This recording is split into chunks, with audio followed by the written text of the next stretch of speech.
Voici une vidéo qui va parler de la femme de ménage, l'aide ménagère. Alors,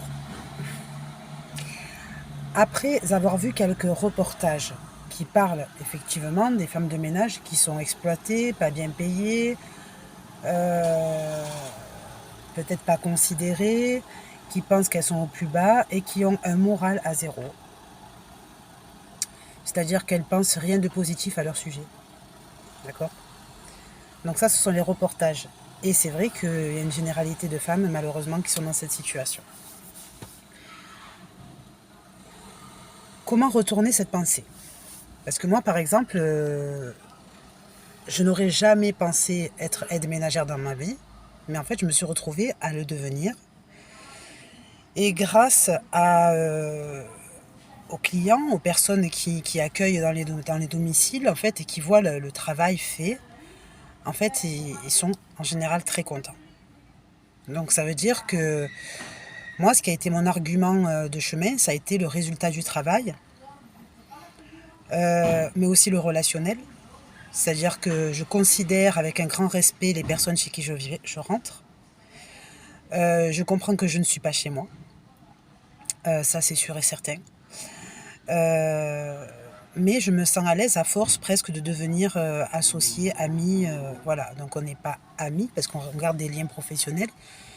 Mais en fait, il n'y a pas le même rapport, on va dire, que de me sentir dévalorisée ou maltraitée. Parce que grâce au fait que les clients aiment que je rentre chez eux, ben en fait, ça marche, ils le disent au bureau. Et donc, j'ai récupéré comme ça beaucoup d'heures.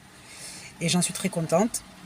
Au niveau des douleurs physiques, par exemple, on entend beaucoup d'aides ménagères qui s'en plaignent. Qui disent avoir mal de partout, mal au dos, mal au ci, mal au là. Et qui donc, à force, n'arrivent plus à mener leur activité. On peut comprendre parce que il y a une façon, une technique, il y a des techniques qui permettent de faire un bon travail et de ne pas se massacrer. En fait, tout cela tient au pouvoir de la concentration. C'est-à-dire qu'une bonne aide ménagère, elle doit avoir quand même une concentration élevée et noble. D'accord ? Ça veut dire que normalement, on a toujours cru que l'aide ménagère n'avait pas de diplôme ou alors ne sait rien faire. Voilà. Donc, en fait, le fait de douter de leur mémoire fait que leur travail n'est pas leur allié. En fait, moi, la façon d'apprendre, la façon de comprendre, etc., elle est toujours lente, mais sûre. D'accord ? Ça veut dire que moi, par exemple, j'ai pas une mémoire rapide. Je ne comprends pas les choses facilement, rapidement, mais j'ai une mémoire profonde qui fait que ce n'est que quand je suis arrivée au bout de ma pensée que la mémoire s'enregistre correctement et définitivement. Par exemple, comme une encre. Vous voyez, ou comme... comment expliquer ? On va pas dire comme par exemple dans le Grand Bleu, vous voyez, le plongeur en apnée qui va au bout et ensuite qui remonte heureux d'y être allé.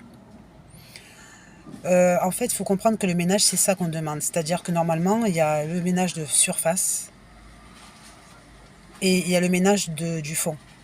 D'accord ? Donc le ménage du fond, en fait, c'est lui qui est reconnu comme reconnu pro.